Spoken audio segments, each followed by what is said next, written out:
I got something that I've been thinking about that maybe some Seventh-day Adventists will venture to try to answer or help me with, even though I doubt it since they can't answer it anyway.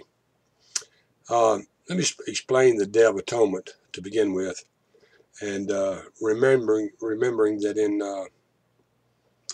investigative judgment is associated with the Day of Atonement, and they get this out of part of it out of Daniel chapter 8, where it talks about the sanctuary being cleansed in Daniel 8:14.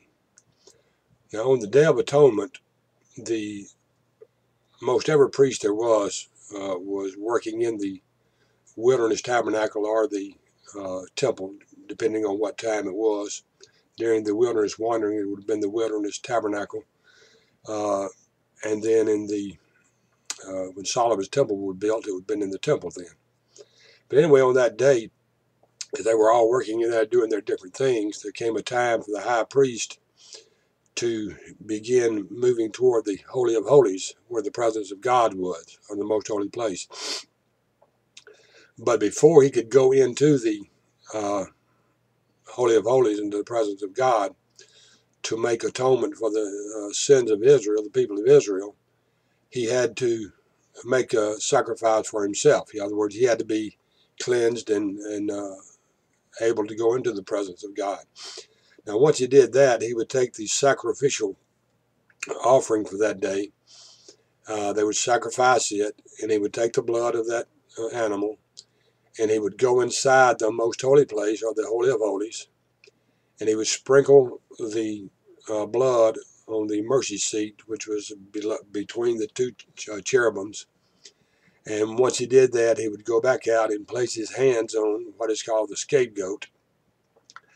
And that goat would be carried off into the wilderness then, where it would be lost and not returned, signifying that the sin had been covered. In fact, I remember reading this somewhere, I forget where now, and it might not even be right, I'm not sure. I just think I remember reading one time, though, that it had become so populated that even carrying it off in the wilderness wasn't a sure thing that the goat wouldn't return. So they would kind of carry it up on a hill or something, nudge it off a hill to kill it.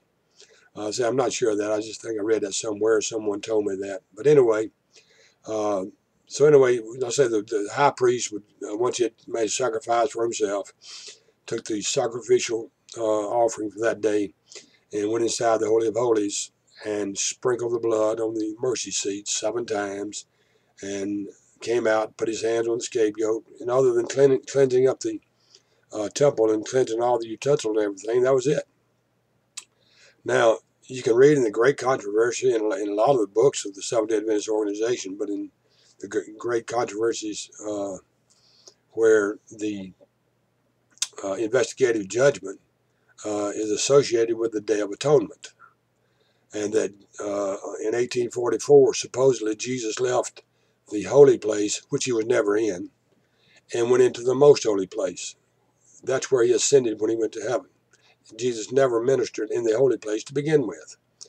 But anyway, he went into the presence of God for us with his own blood. Now then, I've got to thinking about this. And they're associating this Day of Atonement with investigative judgment. Now think about this, Seventh-day Adventist.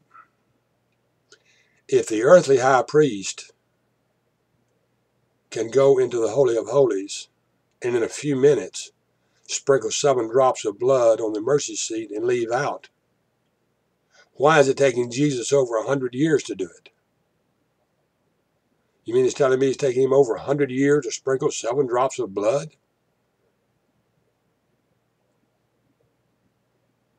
That's exactly what happened in the Holy of Holies. 7 drops of blood were sprinkled on the mercy seat by the high priest. He did it in just a few minutes and he was out. What's taking Jesus over 100 years to do it? Now they want to say he's in there investigating the sins of the people to see if they've made it. That's not what the high priest did when he went into the Holy of Holies. He didn't carry a book of people's names and begin reading everybody's name off. It would have been anywhere from 3 to 6 million people, depending on which historian you read, He would have had to go in there and read some 3 million names off, which would have taken him a whole lot longer than a day to do that, probably. And you're saying that Jesus takes him a book into the Holy of Holies and starts reading people's names off? That never was a part of the Day of Atonement where you look at people's names. Have y'all ever thought how wrong you've got that? Please, some Adventist answer me. If the earthly high priest can go into the Holy of Holies, excuse me, in just a few minutes, sprinkle 7 drops of blood and be through, what's taking Jesus over 100 years? Don't know.